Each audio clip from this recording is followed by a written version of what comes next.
Hello and welcome back to our talk on culture and communications.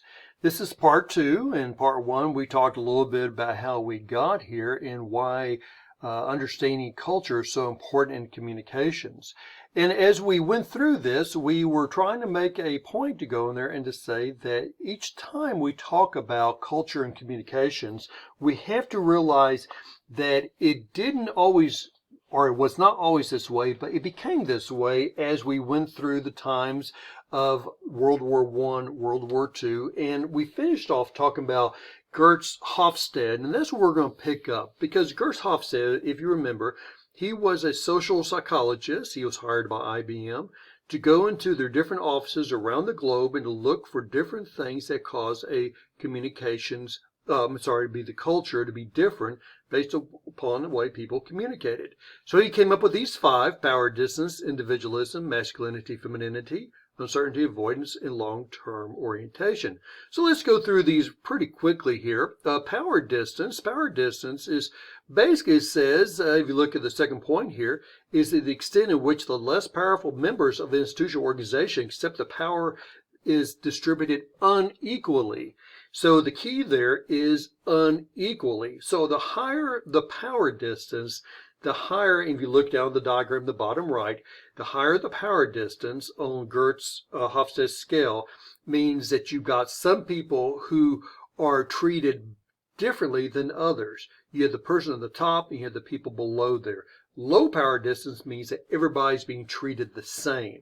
So the high power means that people are unequal in the way they're treated in their power compared to low power, which means everyone has the same equal power in, say, in the organization. The next one was one about individualism versus collectivism. Now, we all know what this is. This is basically saying that, certain cultures, people work individually, where other cultures, they work together as a team. And so this is where you see a higher individualism means that you are breaking away from the actual group and you're doing it yourself, kind of oriented back to that achievement, that you can achieve things. And like it says here, you're more the I instead of the we.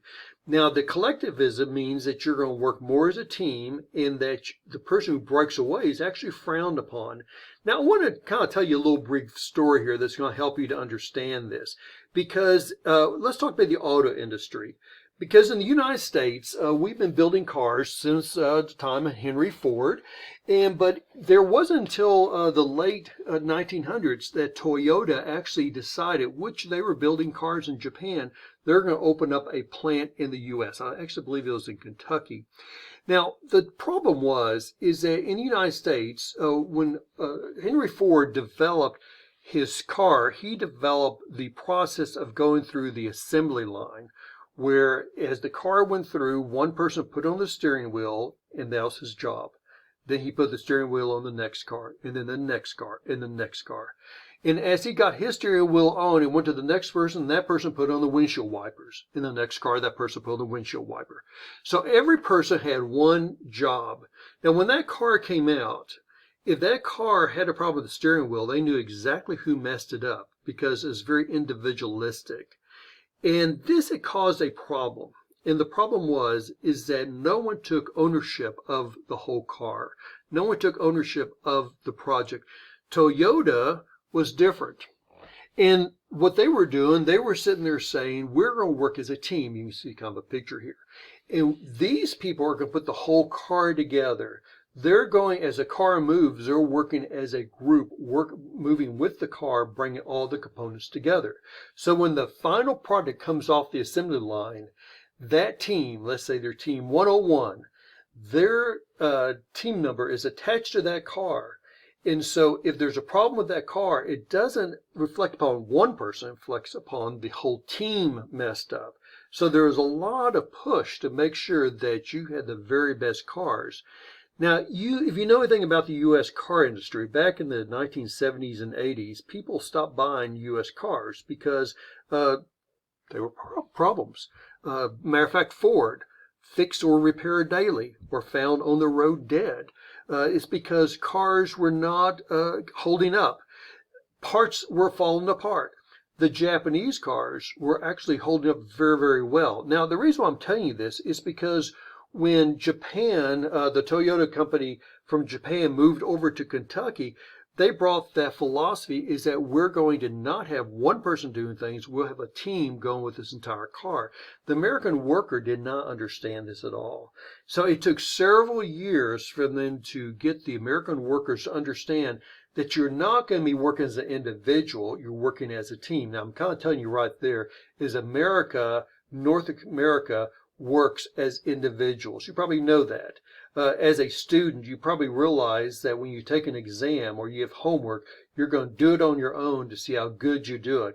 Other areas of the world, everything works as a team. Even they take exams as teams when I was in Romania. So that's a kind of an explanation of the way it works with individualism, collectivism. The next one is masculinity and femininity, and it's not what you think it is. Because masculinity indicates that the society is driven by competition and achievement and success. So it's very important that you, like it says here, that you are living to work.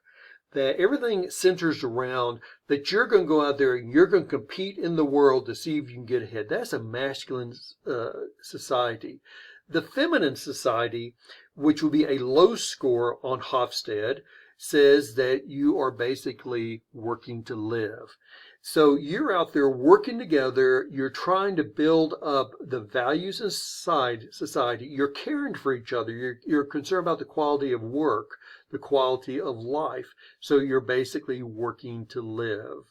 Okay, so once again, masculinity, living to work, femininity, working to live. Which one do you think we are in the U.S.? Which one do you think they are, let's say, in Japan or maybe in South America? The next one was uncertainty avoidance, and this makes total sense, is that certain people, certain cultures take more risk than others. Certain cultures are very concerned about being in control of the futures, where other ones are kind of like, yeah, just let it happen. Let's just go forward and see what happens. So this was one of the levels that Hofstede was very, very much looking at. The last one was long-term orientation.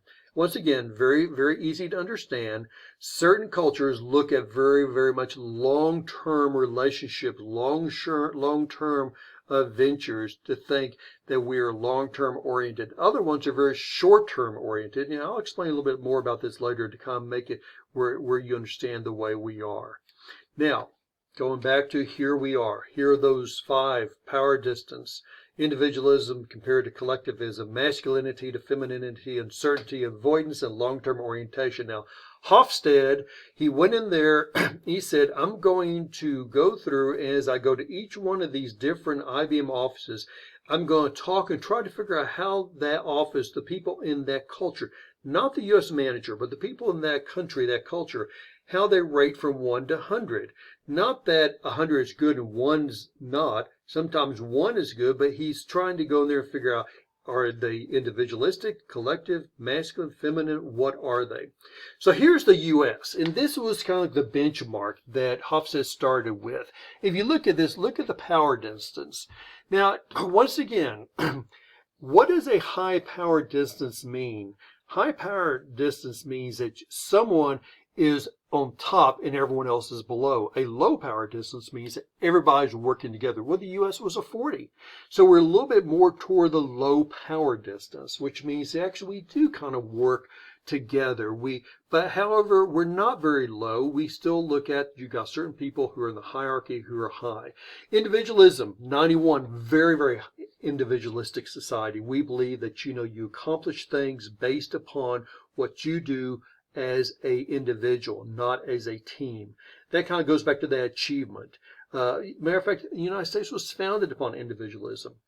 When people came over here, one of the reasons why they came over is that they did not want to work for the feudal system of growing the food to put into the castle so the king can distribute it. They wanted to come over here and say, the more I grew of the crops, the more I could sell, the more money I make. And the more money I make, the bigger the land mass I can buy. I can plant more crops. I can hire people. So that's a little bit individualism is capitalism. Masculinity, femininity. Now remember, masculinity is very competitive. It works. That's where you basically are working, you're living to work, we're 62, which means that we are very competitive. We do look at that we are out there living to work. And then uncertainty avoidance. Okay, if it was high, way up there, you would not try to take on any risk at all. But we are risk takers. We're 46. We're down there, not at the very bottom.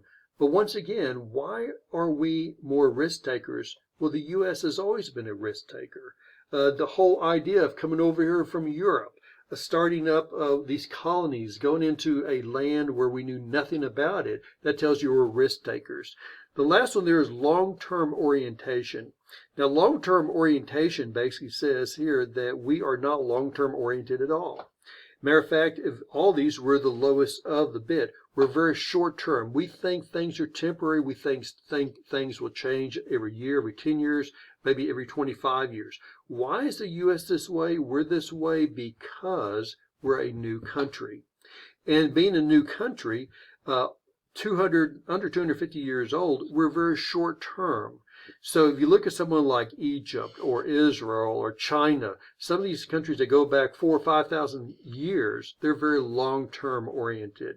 Now, I'm going to tell you just a little bit more here, and then we're going to come back on part 3. But now I'm going to tell you just a little bit about Romania. Romania is a country, as you know, that is in the eastern part of Europe. It's actually considered Eastern Europe, whereas Hungary, Austria is Central Europe, and Germany, France is Western Europe. And in Romania, Romania is kind of interesting because I've been there many, many times. I go over there and I teach. And when I go and teach, I'm always just a little bit interested because it's so different than it is here for us. Now, how do you know Romania? Most people know Romania because that is where Dracula is. Here is what we call Dracula's castle. And if you know the story of Dracula, his name was Vlad Tepes. And he actually was a prince, and there was no Dracula who was a vampire. He actually got the name Dracula because his father's name was Dracul, and Dracul was a title given to him that was given to him to reflect that he was over the group of people. So therefore, the son, the prince, Vlad, when he comes up, he becomes Vlad Tepes Dracul. And when Bram Stoker decided to write the book Dracula, he looked for two things. He looked for a place that people had never really been to, so it was very mystical. And so that's where he found Transylvania. The second thing was he was looking for someone who he could say, had the bloodthirstiness. And unfortunately, Vlad Tepes, he did kill a lot of people. And so he was kind of seen as being the Dracula, even though the true word was Dracul. Now we're going to stop here. In the next part 3, we're going to talk a little bit more about the culture in different parts of the world and how it affects us in our communications. So I hope you come back and join me in part 3.